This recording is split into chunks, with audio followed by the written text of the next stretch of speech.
Mr. Bacon? Here. Mr. Griffith? Mr. Maholson? Here. Ms. Clevenger? Mr. Zollinger? Here.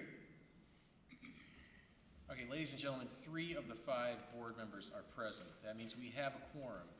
One thing I would like to point out, when it comes to our voting, in order for anything to pass, a variance or any action we take tonight, all 3 of us need to vote yes, even though that's not a majority. It doesn't take 2 of us, it takes all 3, because it takes 3 out of 5 board members for us to to pass anything. So I want to make that clear tonight to anyone who's going to be, bringing forth an application for a variance. You need to get unanimity among the 3 of us, because 2 of us are not present.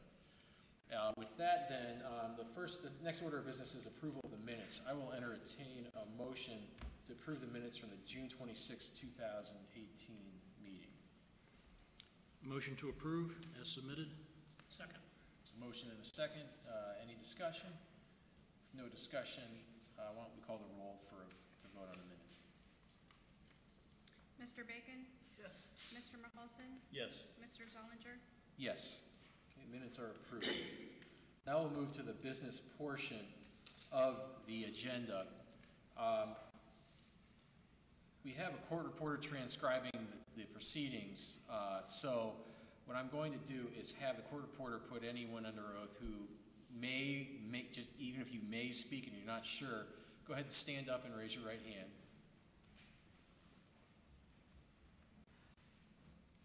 Do you solemnly swear that the testimony you're about to give will be the truth, the whole truth, and nothing but the truth, so help you God? All right, thank you. You can be seated. And just so you know, when the court reporter is going to take down everything you say, just make sure that you speak clearly into the microphone. If we ask questions, just make sure you give the questions audibly. Say yes, no, I don't know. Avoid shaking of the head, nodding, those types of things that we normally do when we talk to each other in a normal conversation. It just makes her job easier. With that also, I will tell you also, I tend to ask a lot of questions. I'm not trying to scare you or be antagonistic. I'm just trying to get information. I'm trying to make sure I make the best decision possible, and that's why I'm doing it. So just be aware of that. I am an attorney, and it kind of goes with the territory, I guess, but I'm not trying to, to be mean. I'm just trying to get information, and that's it. So with that, then, we'll call the first order of business. Why don't we start with item D?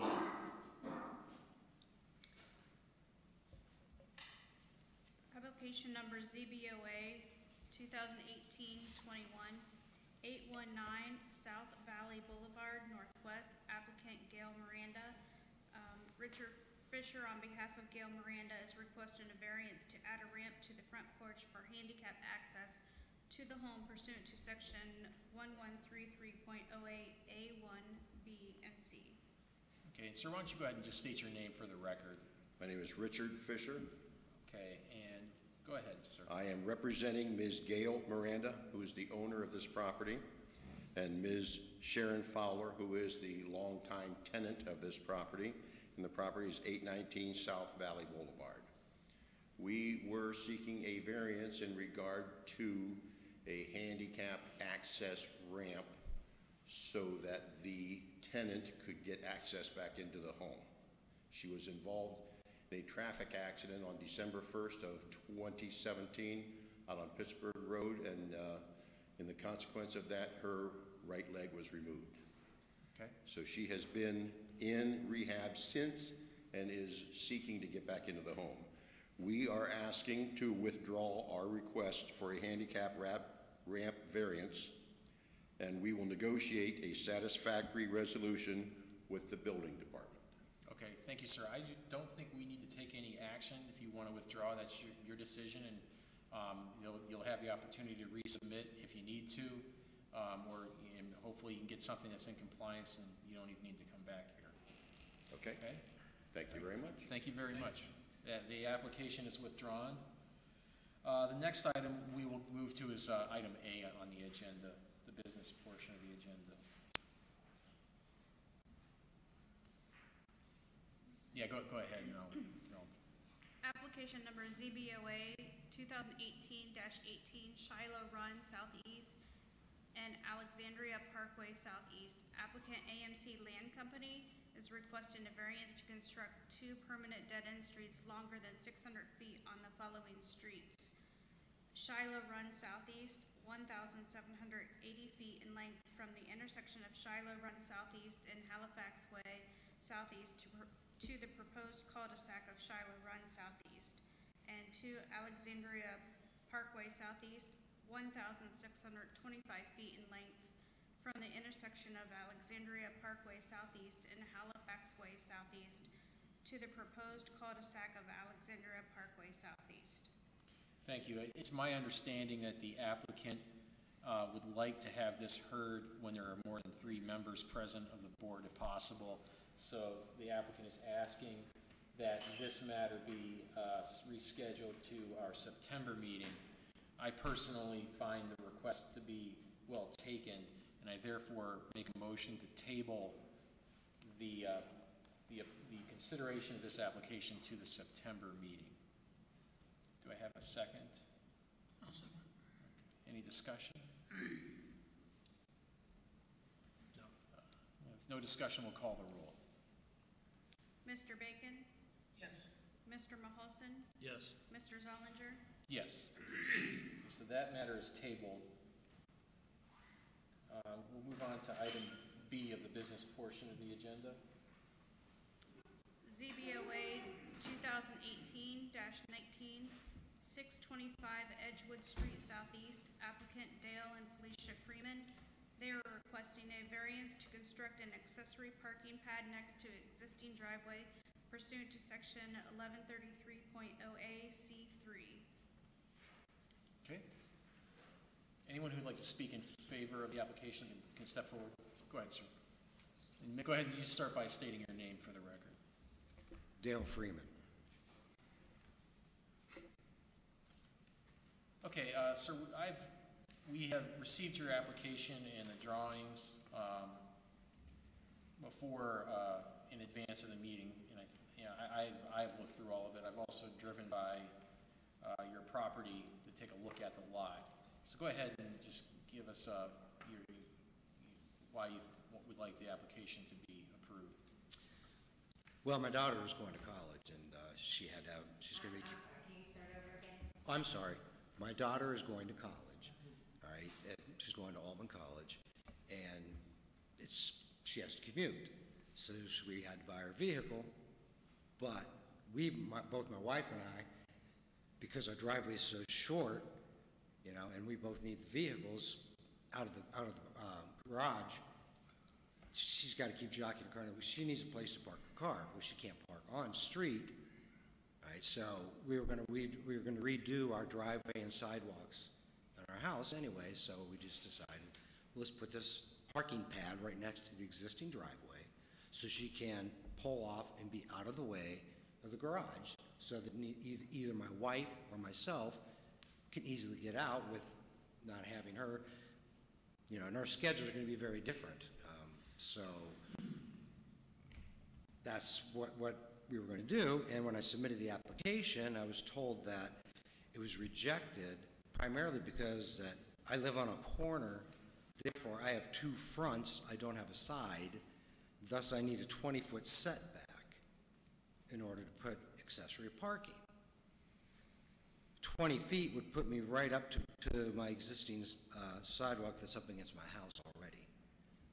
I'm sorry, it would be 20 feet or 10 feet? I was told 20, okay? But even 10 feet would not be enough for us to construct this. So that's why. Setback, 10, yeah, setback. 10 feet from the public right-of-way. Yes, and that would be the sidewalk edge, right? Okay, sidewalk, yeah, Yeah, so. so you need to be, the rule is you need to be 10 feet from the sidewalk. Okay, so that would give me basically 3 feet to put a parking pad, and I don't think a RAV4 is gonna fit on it, so. Yeah. That's why I measured the vehicle, and as far as, parking and her being able to get in and out, and a 13 by 12 is basically what she's going to need in order to use it. It looks like, I'm looking at your drawings. basically, you're looking at making it concrete from your sidewalk to the public sidewalk. I mean, that's how wide we're talking. Yeah, that's the amount of space there is there, yes. Okay. Is there, and there's no other location you can put this? No, because on the other side, okay, which, of my driveway there, okay, it kind of, there's a slight incline. All right, so that wouldn't be very good for her to pull and park, especially in the wintertime. Trying to look out for my little girl. I'm trying to look, I looked around your neighborhood and sometimes when we look at these, there are, people will come in and they'll say, well, there are other driveways like mine that I want to do. And sometimes that's applicable and sometimes it isn't. If it's old before this ordinance, we'll say, well, that doesn't matter. It's, it was built before the ordinance that we have was put in place. But I couldn't find a design that matched exactly, or it looked kind of like what you were trying to put here. Is there, you know of any other houses in your neighborhood that where they recently made this improvement? Any other properties? Yes, at the corner of Maple, East Maple, and Edgewood on the, let's see, where'd that be? It'd be the, on the southeast side, there's been an addition onto the driveway. On the corner of Woodside and Edgewood, just right down the street, okay, from me, there's also been addition put on both sides of the driveway. And part of the problem with my house too is, number one, the driveway's very short, and number two, my garage is a two-car garage. I mean a two-car garage. We get our vehicles in there, and that's it.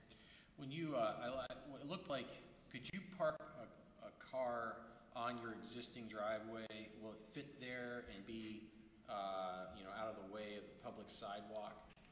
You would, right? So by about a foot, yeah. If she pulls all the way up. The problem is, like I said, she's going to. Our schedules are such that it's going to be a hassle for us to have her constantly moving her vehicle. You just have to get out and move it around. Yeah. Okay. Well, she is, because she's so short that I can't get in there. And Mr. Freeman, yeah, is your house front on Edgewood or Claremont? it fronts on Edgewood. Edgewood. So that's in your side yard.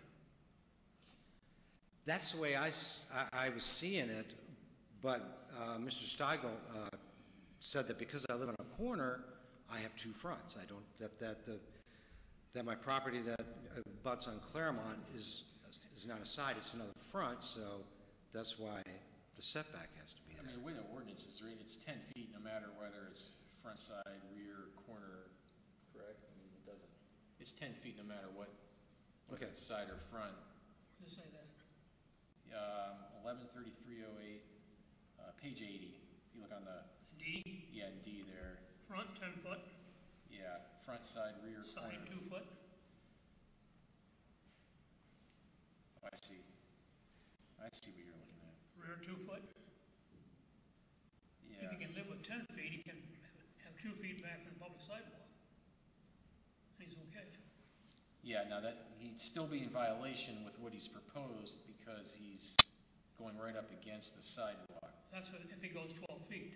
If he goes 12, if he goes 10 feet, If he goes 10 feet, he's okay. if this was a side or rear of the lot, and this is, you're saying this is a front? On corners, a house has two fronts. Say what? On a corner lot, a house has two fronts. You have the address side, and their side of the house on the other side is actually considered a front yard, because all the other houses are facing our address on that street. So it's considered a side yard, but treated as a front yard to our zoning code in I believe it's 1125 in the descriptions of the outline of the setbacks and yard regulations have pictures. Not some impunity, but I guess that's the way it is, huh? Yeah. Now, if the houses weren't addressed on that corner, on a secondary street, and their side yard was their secondary street, then it would be considered their side yard and treated as a side yard. So Edgewood isn't a secondary street, or Claremont. Right, but all the houses are addressed to that, and that makes his a side yard, but treated as a front yard with the setbacks, according to our diagram. He's addressed on Elmwood. Edgewood, right? Edgewood, excuse me, yes, but that's his front yard, but because the other houses on Claremont are facing and addressed to that, his side of the house is considered a front yard to our zoning code and treated with the setbacks that way. All right. Well, do you have a concern? I had noticed, as you said, that you're going to have the driveway is actually going to abut the sidewalk, and you're about a block from the elementary school. Yeah. Claremont? And It's on the other side of the you're- street. I would think you might have concern with the children that are going to be passing with, it's not really a safety concern, more of that car is probably going to be within, certainly within arm's reach or right beside the public sidewalk, so you're going to have children back and forth right beside your car parked there. Well, you know, it's funny. Not funny, but I mean, I've noticed that they don't walk, the young ones, they don't come down that far. Okay. And they're usually on the other side of the street, because the school's on the other side of the street. I mean, I've watched them drop off their Right. kids and walk their kids to the school for 14 years, and they're always on the other side of the street. So the kids haven't been a problem on our side of the street, so. I know, that could be a concern, but that's a concern with any cars parked on a driveway. Well, I mean, if you're parked on your driveway, existing driveway, it's still gonna be pretty that close, or. you Yeah, have if to it's park on the street. driveway, it's still, because it's such a short driveway. I mean, I'm kind of stuck there. If, But I think it's going to be in your regular driveway, it's the rear of the car versus the way Versus the it's side, yeah. positioned, it's Yeah. going to be the side of the car. Yeah, because what I would like you to do is pull in and then just pull, and basically be parallel to the house there, Yes. so.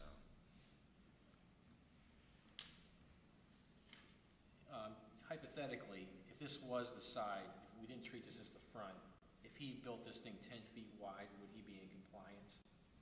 Well, side yard would be 2 feet away from the side yard lot line, if it was a side yard. Yeah, so if it was a, And if it came to the front, then you have to be 10 feet from the right of way, still. I'm sorry, let's say hypothetically, I want to make sure I understand this. Claremont was the side yard. We treated it as the side yard. If he built this so that it was, the concrete ended 2 feet from the public sidewalk edge, would he be in compliance with that 2-foot setback? Yes, if that was a true side yard, yes. If it was, yeah. I know Yes. it's not. Right, yes, if it wasn't side yard, it'd be 2 feet, Okay. correct. Is 10 feet too not wide enough for you? It's actually the standard for our parking spots Yeah. in the city. They're 10-foot wide, 20-foot deep. Instead of 12 feet. Okay. I basically was thinking of looking at it for one, giving her enough space, I mean, giving her, she just started driving this year, okay? All right, so, Well, you got a sidewalk on the other side. You got your own sidewalk. You got. Yeah. I mean, you do have some room there in case she over drives, I guess.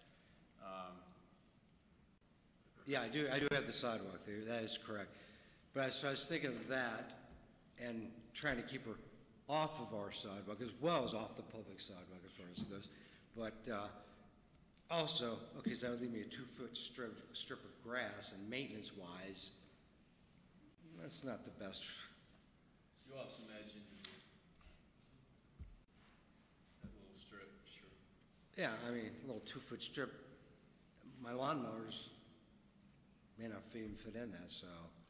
Well, I'm just thinking out loud here, and these are just my thoughts, and I haven't made a decision yet, but I'm trying to figure out a way where maybe if we just said, okay, we'll treat this specific situation like it is a side yard, given how close your house is, and we just make it so it would comply if it was a side yard. I know that it would give it a strip of grass, but it might give you just sort of like a little buffer there from the sidewalk, and you know, I'm just trying to figure out a way where maybe we could work with you on this. Anyway, those are my thoughts right now. I don't know if you guys have any other questions. I think if you use 10 feet instead of 12 feet, he can do it. Can he not? Well, that's why I asked him, if that was feasible. He's a little concerned about his daughter being able to fit it. To drive maneuver a in there, vehicle but- in there, yeah. I mean, she already last month hit a parked car, getting into a parking spot at Starbucks. Yeah, look, I'm going to be in the same boat as you in about a year, so I understand where you're coming from. So it's, But I think, I'm trying to, and this is just me talking, I'm just trying to figure out a way to give you something, and maybe just where it's based in some kind of reason here, and I'm like, okay, I can understand why I understand the ordinance says this is 2 fronts, but we could treat this as a side and give you the 10 feet, which would put you in compliance if it was a side yard. I don't know if anybody has any thoughts on that. so essentially, I'm asking you for an additional 2 feet? No. You're asking for 12, and we Well, could yeah, just, but I mean, really, we should, if we want to stay in compliance, we would tell you no to anything. But I'm trying to figure out a way where we can kind of work out a I little. got 13 by 10. Yeah, 13 by 10 Yeah, instead of I'm- 13 by 12. Under the standard that we have, there's 10 criteria that you actually have the burden to demonstrate to them that you meet this criteria, and so by the board offering treating what is to be considered the front, the 2 fronts, one as the side, and making it 8 instead of 10, I think, to be honest, that it's generous for the 10. I don't think that if it was challenged, that it would stand up to scrutiny. That is this actually because one of the criteria is this the minimum necessary to make possible for reasonable use, and I think that I remember reading that. putting it at 10, which is our standard for parking spots and parking throughout the city, putting it at that standard wouldn't be unreasonable. Putting it at 12 very well may be, and someone could challenge their authority to grant that variance. I mean, if 10 feet's what I can get, I guess that's what I'd have to try to live with. I mean, And I don't know if they're willing for that, looking at all of the criteria, but I wanted to make sure that you were aware that they are. yeah, I remember reading that in the specifications when I made the application. And I guess I was thinking because of my daughter's previous parking experience that she could use the additional 2 feet to maneuver her vehicle, because I understand she's just that. getting used to it. Unfortunately, that's not one of the criteria we can look at. okay. I understand, totally I understand. was looking at her, you know what I mean? Yeah. Any other questions for this gentleman?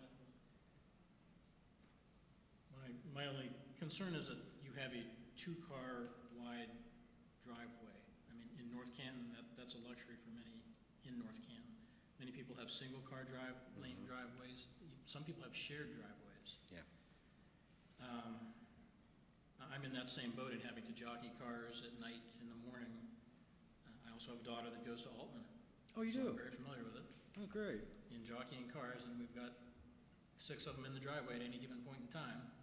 So, regardless of that,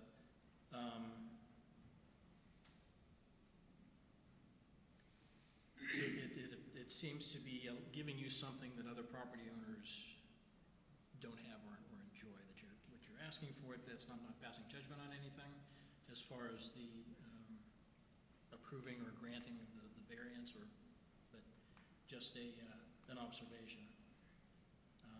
But I do think that the compromise offered is reasonable.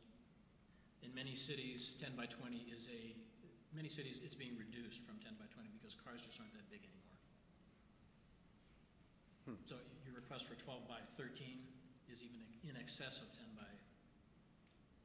Okay, wasn't aware of that. Hey, but we're not going to live with 13 by 10.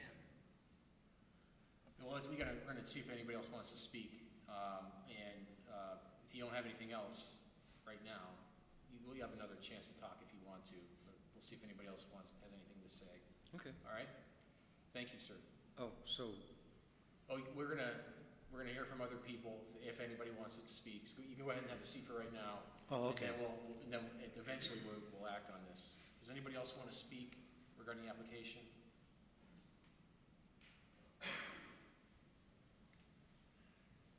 Chuck Osborne, 307 Fairview Street, Southeast, North Canton, Ohio. I sympathize with the gentleman. I'm sure almost every resident in North Canton sympathizes with this gentleman. I haven't looked at the zoning map, but I'm presuming it's probably an R50 zoning. I've been preaching for years we need to actively get rid of R50 zoning and eliminate some of this housing, combine lots in various areas. I have the same problem as many other residents in North Canton. If you have a single car parking, and you have more than one car, you're going to be shuffling cars out to the street or backing out, letting the other one get out and pulling back in. When I did some renovations on my home years ago, I arranged for parking in the rear of the house. That rectified my situation. I still utilize my neighbor's back patio area when I back out and pull out into the street. It's a big problem, and I'd like to see the city do something actively to eliminate R50, because these houses, as they become more and more unattractive, they're going to decline with lower quality people, and we're going to find ourselves with big problems. Currently, this is our code. I thought it was a good point by Mr. Fox that, and I have only scanned this once, but you got a car right there along the sidewalk. I'm thinking security-wise, somebody could actually stand on public property and on the sidewalk and do damage to your car, and you wouldn't hardly know it because it's right out there on the public right-of-way. So I know it's a hard decision for you. I'd like to see us maintain our parking accommodations. If you don't, you're going to be inundated by these kinds of requests, and we're going to start looking like downtown Canton with just oodles of cars covering the lots, surrounding the homes. I sympathize with you, but having to go out and move your car so your daughter can come and go, or any family member, yeah, it's a big inconvenience. I hated it the first few years I was in my residence. But does that qualify for giving a variance? And if it does, how many hundreds of other property owners are going to qualify under the same reasoning? Thank you. Thank you, sir. Anyone else like to speak?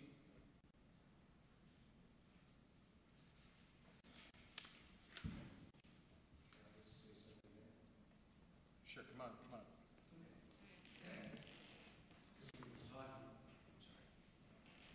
When Mr. Osborne was talking, it jogged something in my mind about our situation.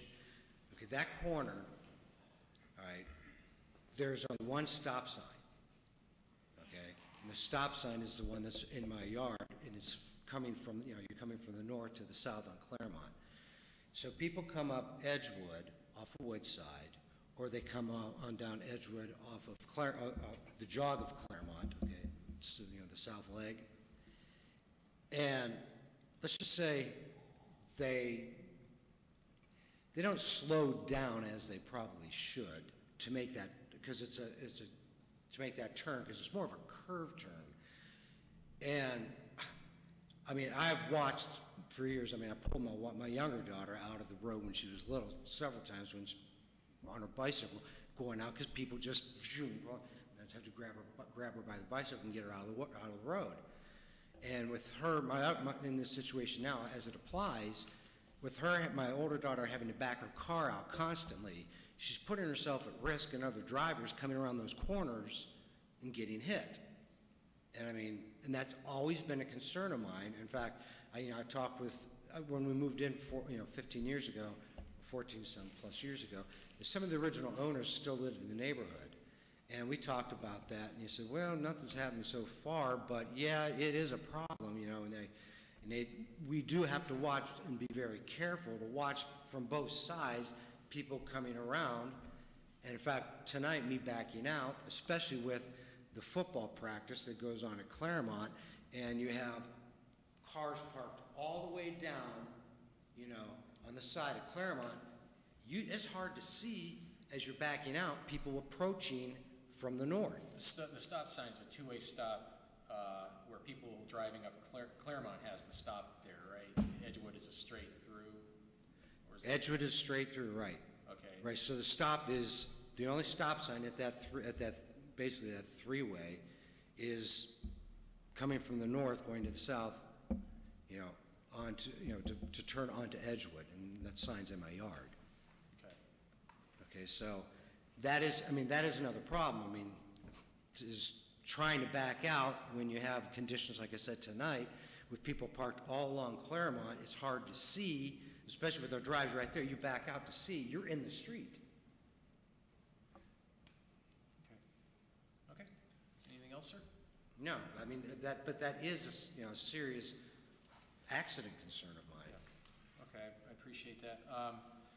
You can, if there's nothing else, anybody questions or anything? No. All right, thank you, sir. Okay. Yeah, looking at the factors that Mr. Fox mentioned, these factors that he mentions are in section 1179.10 C1 of the ordinance. There's several things we have to look at. These aren't things we have to go by. You don't have to meet all these criteria, but they're things we have to weigh and consider when determining a variance. This is not an easy decision for us, or for me anyway, because it's kind of a borderline situation. I am inclined to grant a variance of 10 feet by 13 feet as I discussed, because I think even though this is considered a front under the ordinance, if you drive by the property, if you look at the house, any common sense would tell you this is the side of the house, and it's unique because it's very close to the sidewalk. And so I'm inclined to grant a variance where we would treat this, like in this particular instance, because of the uniqueness of this property, like this is a side lot, and we grant them a variance of 10 feet by 13, so there would have to be a 2-foot buffer between the parking pad and the public sidewalk. When I look at the factors, the special conditions and circumstances that exist here would be the closeness of the structure to the public sidewalk on Claremont, whether the property will yield a reasonable return, whether there can be any beneficial use of the property without the variance. I believe there can be beneficial use of the property without the variance, but this would bring a return because it would increase parking, and in this day and age, I do think that can improve property value if it's done right. Whether this is substantial or the minimum necessary to make possible reasonable use of the land, I think by going to 10 feet instead of 12, we're going to the minimum if we treat this as a side yard, as I discussed. Whether the essential character of the neighborhood would be substantially altered. As the applicant noted, there are other properties with a third parking space built in. Some of them, I'm sure, maybe they were built before the ordinance, maybe not, but I don't think this changes the character because there are other driveways and properties with a third parking space that has been added after the fact. Adverse effect delivery of governmental services. There's been no evidence to suggest that this would affect delivery of governmental services. There's been no information about this being purchased with knowledge of the zoning restrictions. In fact, it sounds like this property was purchased before this ordinance was put into effect. Safety is a concern with me. I noticed that too. I know that area well. Edgewood is a two-way, and I don't like the idea of having to back out of this parking spot and jockey cars when you're so close to a school, and with that turn from Edgewood on to Claremont. So there is a safety concern, not a large one, but I think there's something there that grants it. So I will make a motion to grant the variance for 10 feet by 13 feet, and we'll see if there is a second. If you also mention the 2 foot, where that 2 foot buffer would be. And the 2 foot buffer would be between the parking pad and the public sidewalk. I'll second that. Is there any more discussion or thoughts regarding this application? No. Okay, with that, then we will call the roll. Mr. Bacon? Yes. Mr. Maholson? Yes. Mr. Zollinger? Yes. So, sir, your variance has been granted as modified. So you'll have to be 10 feet by 13 feet. Okay? So what's the next step? You have to talk to. Bring in new plans showing the reflection of the modified variance, and then, we'll approve it as such and issue your permit. Thank you, sir. Thank you. Okay, we'll call the next item of business, the item C, go to the business portion of the agenda. Application number ZBOA 2018-20, 2020 East Maple Street, applicant Walsh University. They are requesting a variance to install a protective netting on a 25-foot tall pole in the baseball outfield pursuant to section 1155.06, 1, 3B, and 3C. Thank you. Sir, go ahead and you can approach and state your name. My name is Brian Greenwell, representing Walsh University. So Walsh, we're asking for a variance to construct a baseball netting. As you can see with the construction of widening of Route 43, they've came through and expanded that roadway, took down the pine trees that we had that were actually creating the original barrier that we have. The original trees are still existing from center field all the way to right field. We have negotiated with them to replace trees, and that won't happen until October through the November timeframe.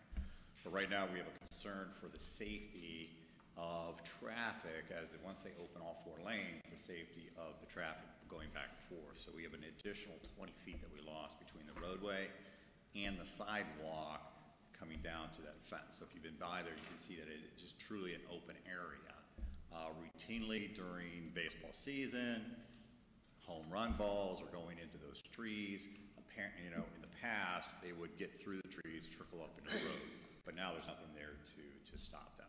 So we're asking for a variance to put up a netting, at least 25 feet at the most. We're looking at the plans, what's going to be the construction of that, the true layout. So if we do get the variance, we'd have to come back for a permitting anyways. Right now, with the trees, putting the trees into place, we've got probably a 5 to 10 year period before that becomes dense enough to stop the balls from getting into the roadway. So that's what we're looking at for a variance, to put up some type of protective netting for the balls getting into Market Avenue. So the net would come down once the trees get tall enough? Is that the plan? It would be, it possibly could be. Right now, we don't have plans on, is it something that we could take down in the wintertime? Right now, we're looking at, if the variance comes through, we need to look at it and say, what's the possibility? We could do netting systems that actually come down in the wintertime. Is it something that is a short term for a 10-year project? because generally netting is a 10 to 15 year before when you have to replace it again anyways. So we have that cost factor again too. So we haven't decided if it would be just temporary for 10 years or is it a longer period than that. If the trees are dense enough, definitely it could come down. So this would be would this be the kind of netting, like, when you say netting, I mean, we're talking about fabric material? Yeah, baseball netting, more of a nylon. I don't know if they have it at the Little League fields, maybe one of the batting cages, they may have it. So it's probably the baseball netting, the dimensions are, I think, 1.5 inches by 1.5 inches to stop. It's black in Oh, color? that's for baseball, yeah, for black. So I think it's, Phil, what was the size of that netting? 2.5? Might be 2.5 by 2.5. Baseball wouldn't penetrate it. Right, baseball can't hit it. It would hit the netting and drop down, so it prevent it from getting through into Market Avenue. So like I said, the trees aren't gonna be dense enough to stop that currently today. You know, when we look at the center field through right field, that's not an issue. The length of that from the home run fence to Market Avenue is great enough that it's not an issue. So the diagram that I had shown you is, there's some distance on there. Our home run fence on the left field is 325. To the roadway, it's about approximately 380 feet, possibly. We've got maybe 50 feet. That's changed a little bit since they put the sidewalk into play. And then there's some other distances there too. So we have some concerns too. As we start looking, you know, we want to extend farther than just left field, slightly off to the left side where the old BP property was, because we start running into an issue there also. So that's why on the layout, we see that we're extending potentially 340 feet, I believe that was, from center field all the way up to the retaining wall where BP property was. And the fence would just go in the left field area? Correct. Adjacent to the market? Okay. Yeah, it would start at, from center field all the way through to left field is where the new trees will be planted also. So as those grow, those will hide, based upon the rendering that I created, the trees will hide majority of that fencing from Market Avenue and from those businesses over there too. Did you say, or do you plan to take those down in the winter? Well, we don't know yet. We were looking at what's the possibility. They make two different types that actually have a crank type system that can come down. If we can do that and we can afford it, that's the preference, so that it's not there during the winter time. Would the poles stay up with that? The poles would stay. They would just have a crank with a,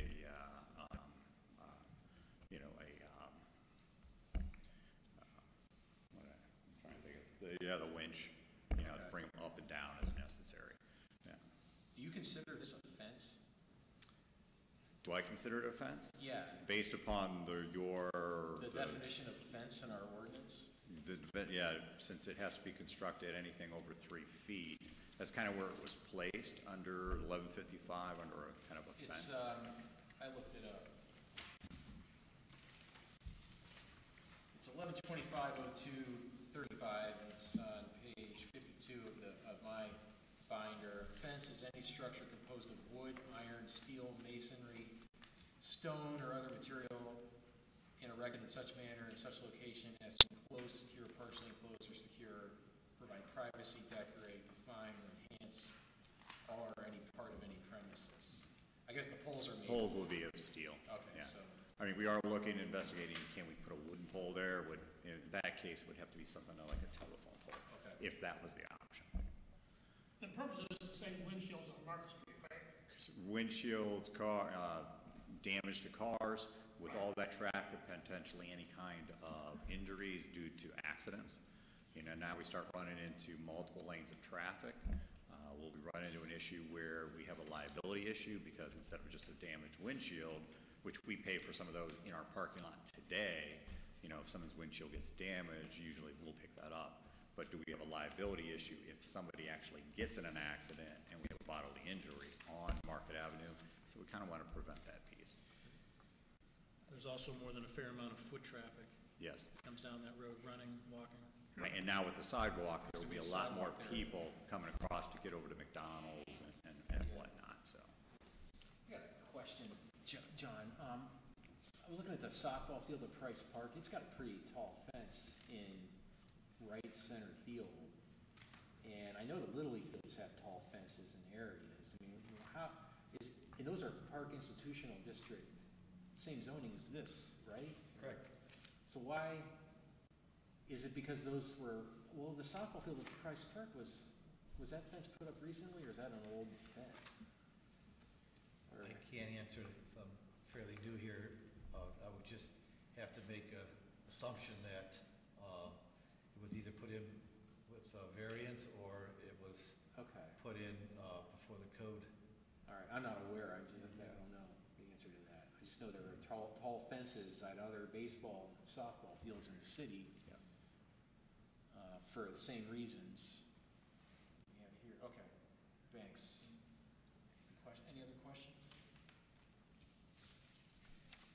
You did mention, the question of defining whether or not this is truly a fence when the intent here is that the safety barrier walls is made of nylon. Of course, the poles are made of metal, but the fence says the structure is composed of wood, iron, steel, masonry, stone, or other material, but the other material is probably something related to that, some sort of similar type of product, but this is a nylon mesh material.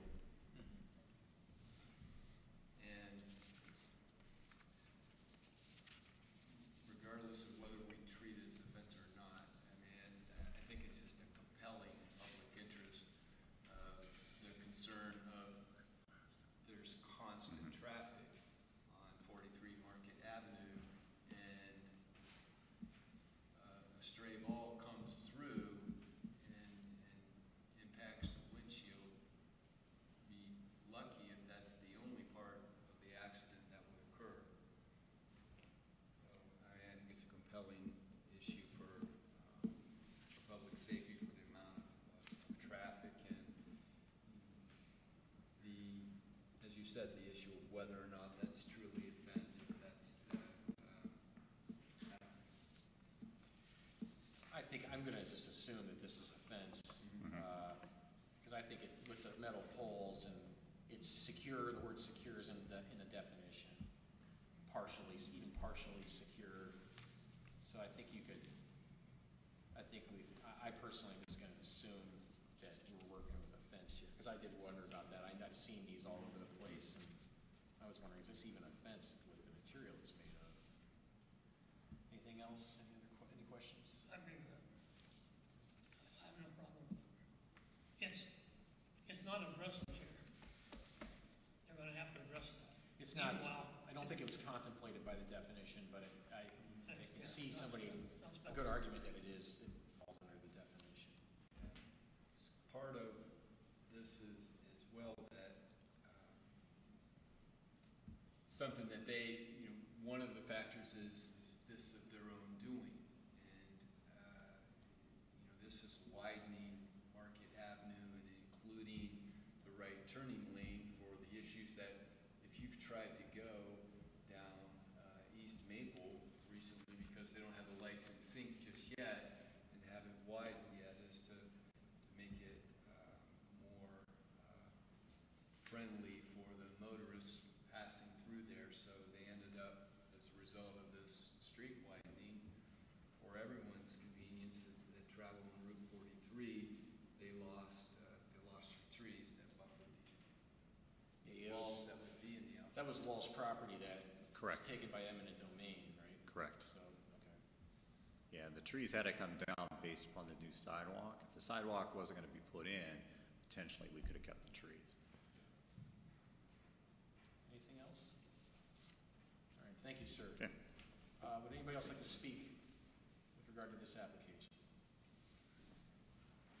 Okay, well, with that, my thought is that this is the reason we have a Board of Zoning Appeals. This request makes total sense based on all the circumstances. There is a substantial public safety factor here. It's a very unique situation with the widening of Market. The field was there before, and it's going to take some time for some trees to grow. I also happen to like this netting better than chain link fencing. I just think it's more visually attractive, and it can be taken down a lot easier. Hopefully that is an option you can go with when in winter time. So based on, and I believe, there's, the criteria, when I look at all the criteria in 1179.10C1, I believe that most, or if not all of them, speak in favor of granting this variance. Thank you. Second. Anybody have any other thoughts? I didn't make a motion here. Make a motion? I'll make a motion to grant the variance. I'll second the motion. Any other discussion? Okay, go ahead and call the roll, please. Mr. Bacon? Yes. Mr. Mahosin? Yes. Mr. Zollinger? Yes. Variance is granted. Thank you, sir.